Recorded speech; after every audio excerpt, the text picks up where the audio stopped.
Ladies and gentlemen, Blugoblin here. Thank you for joining me for my comic book review for the ending of March and the beginning of June 2012. This is the second time I've had to try this because of a. Not. Yes, it is. I tried filming this. No, don't even have to mention it. Okay, I won't mention this. Let's just say something went wrong. Okay. Camera malfunction. Yeah, let's go with that. Now, before I get started, I want to let everybody know if anytime you see me look up like this, it's because my girlfriend, who just turned the volume up. Hey, I was trying to hear what he was saying. Okay. She's playing Harley Quinn's Revenge for Batman Arkham City. She's getting to play it before I do. I can't wait to get started on that, but I've already seen quite a few things on here, and it looks awesome. Do yourselves a favor. If you got a copy of Arkham City, go ahead and download the add-on, Harley Quinn's Revenge. It looks really, really good. It could even be better than I expected it to be. It's worth it. Yes, it is worth it. The only I'm gonna nitpick on one thing, and that's Harley herself. Arlene Sorkin did not reprise her role. Of course, that's my biggest problem with Arkham City, but it's forgivable. It's still great storytelling, and it's just it just looks incredible. Sounds so different. Yeah, I know she sounds different, but Tara Strong does do a good job. She does do a good job. She just makes Harley sound a little too young. But alright, I need to shut up about that. Let's get to the books. We're going to start off with The Amazing Spider-Man Annual number 39. Erased from existence and out of time. I can safely say my favorite thing about this book is that it was only $3.99. Usually when Marvel or DC or any other company pumps out an annual, it's usually, nowadays, a $5 price tag. Thank you, Marvel, for not charging me $5, because I would not pay $5 for this shit. Let me tell you something. A guy, one of the people who follows me on Twitter, asked me about this, and I told him I was going to give it a look and see how it was. The overall plot, it's interesting and it has potential, but in my opinion, Marvel should have used this plot as a multiple part story. Cramming it into one book, even though it's an annual, is a giant sized book, it feels really rushed and it feels kind of forced at the same time. And the plot of Peter accidentally being erased due to an accident at Horizon Labs, there's some interesting aspects of it, and Brian Reed, he tries to do a good story here, and Garbett is really working some overtime on some art. He even has to do some like retrospective tributes to the legendary Steve Ditko and John Romita Sr. Type stuff here, and you goofball. But die, hand puppet. But yeah, this plot did not need to be crammed into an annual. If it was done as a multiple part story, and if it was more spaced out and had more, it would have been given more opportunities to get more twists and more turns. And cramming it in here, it just felt rushed, and I would I would only recommend this book for the hardcore Spider-Man followers. If you're a casual buyer, I'd say skip it, because odds are you're not really going to care. It was good, but then again, it wasn't really that great. So, yeah, there you go. Alright, moving along. Wolverine and the X-Men number 11. Jason Aaron continues to be writing this series, and he's doing a fantastic job. Bradshaw's artwork, it's growing on me even further. I like it, and I especially love what he did with Iceman in here. Pitting Iceman against the Red Hulk, I was expecting complete disaster for Bobby, but oh my god, I get to see just how awesome Iceman can get, and it's very, very well done. Get some great interactions between Logan and Hope. This takes place before. This takes place like kind of in between, kind of like, I don't want to say in between issues 3 and 4 of Avengers vs. X-Men. It's kind of like, it's after 3, but before the cliffhanger at 4. A little bit. And, Mace Windu lightsaber, everybody. Don't make me force choke you.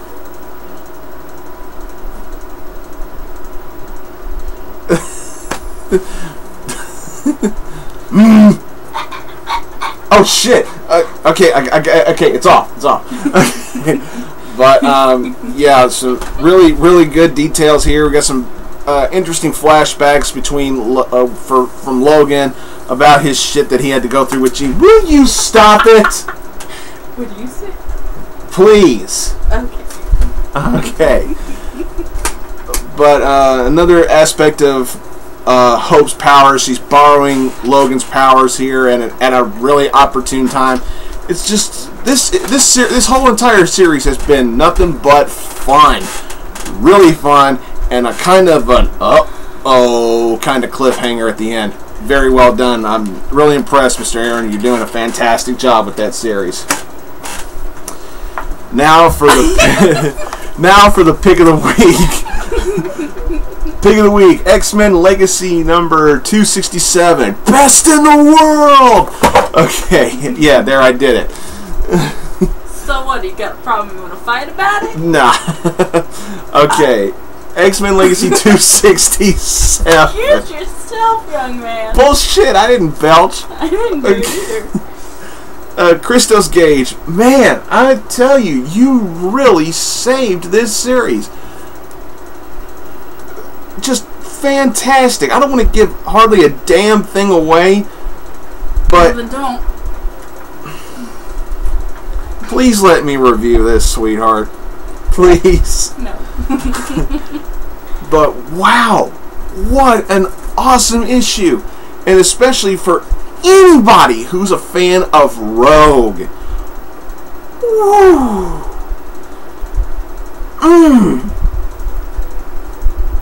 God, after seeing Rogue in this book, you sure as hell don't want to piss in her sugar.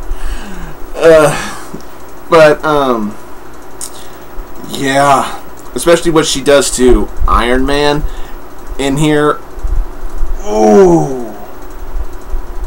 Oh, I'm nerding now just thinking about how good this book was. Usually when I tell you what my pick of the week is, I try my best not to talk too much about it because I don't want to spoil it. It was so well done. I tip my hat to you, Christos Gage. You have now I believe more than ever that you have truly saved this series from utter destruction. Mike Carey nearly killed it, and you have saved it. I thank you. I am really grateful. Awesome book. Awesome. Okay, moving on. We're going to the Independents. We got Taro, Witch of the Black Rose, number 74. I have been reading this series since issue 1, and I have to say, in all honesty, this is probably one of the lamest issues of Taro I have ever read. She read it before I did, and she warned me that it was going to be wrong, and man, was she right. Thank you for the warning, baby. You're welcome. First of all, the cover itself is ridiculous with the whole gun boobies and everything. Gun boobies, trending worldwide. The three little kittens is the main focus again of this particular story. The conclusion is just ridiculous. Really leaning on the Ted Turner cartoon cheese ball effect. The identity of the Iron Patriot or the Metal Patriot or whatever Star Spangled superhero they got in here. He takes his mask off. I'm gonna go ahead and spoil it. It's Barack fucking Obama. Are you serious? This isn't the first time Barack Obama has been portrayed as a superhero in a fucking comic book. I mean, hey, you can love President Obama all you want, but putting him in comic books, it instantly dates him. It just... It's like years from now when this is in trade, new comic book readers, maybe in 20 years from now, they're going to look at them and go, who? You know, it's just... Making the president a superhero in this book was lame. It's done strictly for novelty. It's done strictly to point to us readers and go, "Hey, get this book. Obama's in it. It's going to be worth a lot of money after he's not president anymore." What the fuck ever? Hey, you landed in the trash can. Yeah, it landed right in the trash can. That's cool. Yeah, that is really cool, but god damn, that was fucking lame. It was like, when did Taro turn into fucking Scooby-Doo crossing over with the goddamn celebrities? It's ridiculous. Cheese ball, I swear. Even with all the boobies spread all over the place, it was still fucking lame. Moving on. IDW's Teenage Mutant Ninja Turtles, number 10. That cover is a boss. That's all I'm saying. Wow. A little less action than I was expecting. After seeing Shredder at the end of issue 9, I was expecting, okay, here's issue 10. It's Splinter, face to face with the Shredder. Here we go. Big fight scene. Go! Nope. Shredder decides to just stand there while Karai lectures Splinter about, you know, you either fight or you die. The Foot Clan actually have the gall to try and recruit Master Splinter to join them. How dumb are these sons of bitches? Seriously. Did the Foot Clan actually expect for 1 second that Splinter would join them? Seriously, I just... But the fight that Splinter does do to, you know, stay alive and, you know, prove himself to them was really good. The interaction between the turtles trying to find Splinter was superb. Very well done. Love the animosity between Leo and Don. Very, very well done. Donatello still the scientist at heart and completely in brain, refusing to believe in the reincarnation shtick. Awesome. Very well done. And at one point, Michelangelo actually looked like the voice of Reason, which was really surprising. We get to see some other winks and nods to classic Turtle stuff, including the April's Antique Store. Nice touch. Very well done. And the ending of the book, the cliffhanger, I'm not going to give it away. It's nothing that'll make you go, "Oh my god!" But it's something that'll make you want to get the next issue really, really soon. Awesome. This is really good stuff from Kevin Eastman. Teenage Mutant Ninja Turtles, number 10. Pick this up. Awesome stuff. Alright. If I can be serious for a moment, we're going to end this with the only DC book that I bought this week.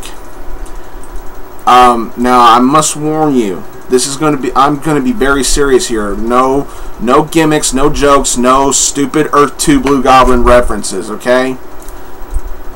I really seriously need to talk about this. Batman Annual number 1. Okay. This was the book I was looking forward to reading the most, okay? Scott Snyder and James Tynion IV are in charge of writing the story. Okay. I was ready and willing to spend $5 for this because of one man, Victor Freeze. Jason Fabox, I'm sure I probably mispronounced that name and I apologize if I did, but his artwork is fantastic in here. That's probably some of the best stuff of the book because the artwork really sells the storytelling. It's very well done. It's very intricate, and the scene with Victor escaping from Arkham is beautifully rendered and very well told. Now, I'm pretty sure a lot of people have already read this book and have already formed their own opinions on this, and I understand that. Here's where I stand. This is a perfect example of what I would like to call a sweet and sour book. The storytelling and the overall plot can be sweet, but after I read it, it left a sour aftertaste. Now, let's do a little Batman history class here with Mr. Freeze. When I was growing up, reading comic books, watching cartoons and everything like that, I watched classic reruns of the Adam West TV show. And that's where I first saw Mr. Freeze. And I thought he looked really cool. He was pretty good. And then Batman the Animated Series came up. And the wonderful Paul Dini saved Mr. Freeze from being another side-splitting joke of a criminal. He turned Mr. Freeze into a sympathetic, very tragic character with probably one of the best origins that's ever been used in comic books. And then we get to Batman and Robin, where the brilliant heads at Warner Brothers thought it was a good idea to cast Arnold Schwarzenegger as Mr. Freeze. As bad as that was, they still kept the origin plot of Victor Freeze solid. A tragedy. A scientist who was working on a cure for his beloved wife Nora's condition, and a terrible accident transformed his body into what we know him as today as Mr. Freeze. As bad as Batman and Robin was, at the very least, it kept that part of Freeze alive. It kept that plot. And then I read this. Now, I will admit, I was expecting a few changes because of the relaunch and everything. I could care less about the little white mohawk and I think that I don't really care about that. If it's there, fine. I don't care. I think Freeze's look is overall still really good. I do like his additional ice powers. His arms and hands are bare now, and because of his Sub-Zero, what's the word I'm looking for? Physiology, he can just simply touch something and it'll freeze. That I do like. But the sour aftertaste was given to me by the change of his origin. DC, with one book, you took Mr. Freeze, his character development, you turned him from a sympathetically tragic character who's not afraid to break the law, who's not afraid to kill, all in the name of saving his true love, his wife, Nora Freeze. You took that and you flip-flopped it around and you just made him another stereotypical nutball with a sick obsession for a woman that he never even met, that he just simply believed was Nora. I'm sorry for the spoiler, but this is something I need to address. I would like to know why you think it's a good idea to change the overall plot of Freeze's character development and change his origin completely. Does everybody at DC think that this was going to be a good idea? Because in my honest opinion, it is not a good idea. I wouldn't have minded the tweaks and additions to Freeze overall, but I would have been greatly satisfied. Hell, this could have been the pick of the week had they not have completely changed Freeze's character development. I don't really understand. I'm not pissed off. I'm just a little confused. You know, it's just the plot and the storytelling is really well done with some very sick dimensions to Freeze's character, especially the shit with his mother. But I just don't know if I can be 100% supportive of what you've done to his origin. I really can't say that I don't know. it says Night of the Owls on the top, but in my opinion, this has nothing to do with the Night of the Owls. They just make one little mention on a panel about it, and that's basically it. Was this worth $5 for a hardcore collector of Batman? Yes. If you're a fan of Mr. Freeze, yes.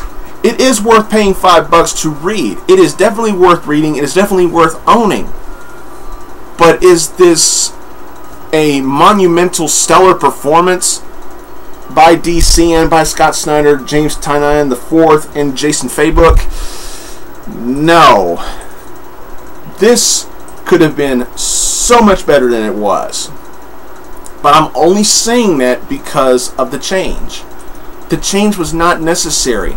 Just because you're relaunching titles and relaunching characters doesn't mean you have to absolutely change everything. I mean, you didn't hardly change anything about Batgirl. I mean, yeah, she's not in a wheelchair anymore, but you explained that. You did some tweaks to Bruce's origin, because according to Jeff Johns, he was 10 when his parents were dead instead of 8 when his parents were killed, excuse me. You didn't really change Robin's origin, you just changed his costume. I'm like, you didn't change everybody's origin. Why did you feel like it was necessary to change Mr. Freeze's? He had one of the best origins in DC Comics library. I don't know why you felt it was necessary. I'm pretty much excuse me. I'm pretty much willing to bet you think I'm harping on too much about this. But I can't let this go unnoticed. This is what this episode was focused on. This right here. Was this the pick of the week? No. XMen Legacy was. But I really wanted to give my 2 cents about this. And if you don't agree with my opinion, then that's perfectly fine. If you thought this was perfect, I've got nothing against you. That's your opinion, and I respect that. But in my opinion, I felt a little insulted and a little disappointed at the same time, because I'm a huge mark for Mr. Freeze. And I don't really know why you had to change the origin, DC. I really don't understand why. I'm not pissed. I'm just a little saddened by it, and I'm a little disappointed. I'll stick with your product, but it's just you know, it's just one of those things that you can't shake out of your head. It's just one of those things when, all jokings aside, you really don't understand why it's bothering you so bad. But to me, it just bothers me. And who knows? Further on down the line, this change might be for the better. But right now, it's feeling really sour. So there you go. There's my in-depth analysis of Batman Annual #1. Thanks for watching, everybody. Until next time, I'll see you later.